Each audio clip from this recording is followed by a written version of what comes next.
Bonjour, tu es un fanat de l'industrialisation en France, surtout au Second Empire, alors cette vidéo est faite pour toi. Sinon, t'es un élève de première. Bien, donc nous sommes toujours dans le chapitre 3, dans le dernier temps, le grand 3, hein, concernant l'Empire libéral, et nous sommes à la deuxième sous-partie, donc le B, des libertés qui servent les objectifs politiques de Napoléon III. Alors cette partie va être un peu plus sèche que les précédentes car il n'y a pas de documents.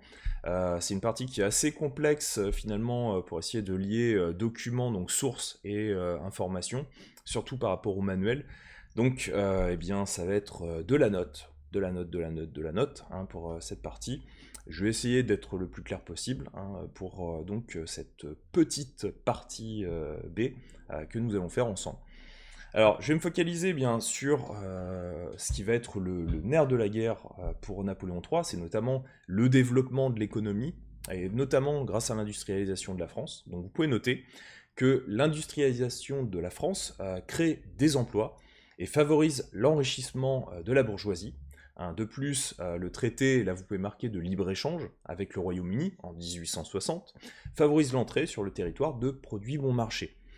Alors, le libre-échange, pour noter en rouge, c'est une politique qui encourage la liberté du commerce, notamment par la baisse des taxes douanières. Parce que, je le rappelle, ce qui va limiter par exemple les échanges, c'est les taxes douanières, c'est les taxes qu'on met sur les produits entrant dans un pays. Plus elles diminuent, voire elles sont supprimées, plus c'est facile pour un produit de rentrer à l'intérieur du pays. Ah oui, parce que quand vous êtes un industriel, que vous allez vendre votre produit, eh bien si votre produit il coûte 2 fois plus cher une fois qu'il rentre dans un pays, vous savez qu'il ne se vendra pas, donc ça coûtera plus cher de le déplacer, de faire ce transport jusqu'au pays, que finalement d'avoir une possibilité de le vendre. Donc moins il y a de taxes, plus des produits sont changés, plus il y a de richesses qui circulent. Et vous pouvez noter que la France de Napoléon III eh bien, devient une véritable puissance économique au XIXe siècle. Et vous pouvez toujours noter qu'avec la fin de l'autorisation préalable de l'État, nécessaire à l'impression des journaux, eh bien, les titres de presse se multiplient. Tout un quartier parisien, entre l'Opéra, la Bourse et les nouveaux grands boulevards, vont se spécialiser, enfin se spécialisent. Entre parenthèses, en exemple, on a par exemple le Petit Journal, qui est créé en 1863, qui constitue un modèle alliant actualité et divertissement. Il tire à 259 000 exemplaires en 1865, ce qui en fait un média de masse. C'est-à-dire que grâce à la politique libérale de Napoléon III, eh bien, tant dans l'industrie économique que notamment dans la presse, qui est aussi un élément économique, eh bien, il va y avoir une véritable effervescence. Et cette effervescence, elle va créer du contentement, elle va créer un véritable plaisir à vivre dans ce Second Empire pour la population de base. D'ailleurs, les grands gagnants, ça va être notamment la bourgeoisie. Et ça, vous pouvez noter que la bourgeoisie accepte le libéralisme économique car il garantit une faible intervention de l'État et laisse les patrons maîtres de leur affaire. Et concernant la paysannerie, vous pouvez noter toujours que la paysannerie, eh bien, qui rassemble la majorité des Français, eh bien, maintient son soutien à l'Empire. Deux points, elle cherche avant tout la stabilité et la sécurité.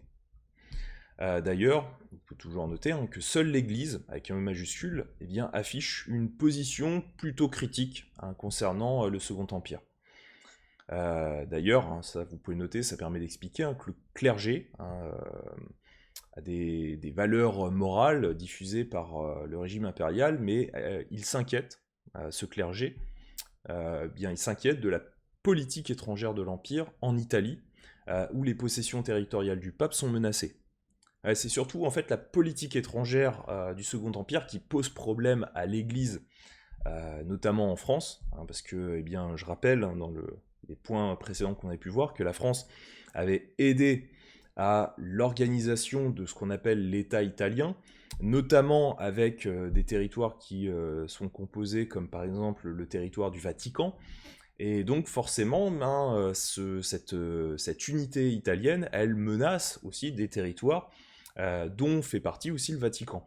Donc, pour l'Église française, Et notamment pour le clergé français, eh bien, le Second Empire et Napoléon III, eh bien, c'est des gens qui, par voie de conséquence, menacent finalement l'autorité, on va dire, temporelle du pape et notamment du Vatican, du territoire du Vatican, sur ce territoire qui devient donc petit à petit une véritable unité italienne telle qu'était conçue par les nationalistes. Bien, eh ben, c'était court mais intense, mais c'était une partie assez rapide qui concernait donc le B. N'hésitez pas à me poser vos questions donc la semaine prochaine. Je reviens de toute manière pour une dernière vidéo avec vous jeudi pour conclure eh bien, ce chapitre. Je vous remercie et puis on se dit à jeudi.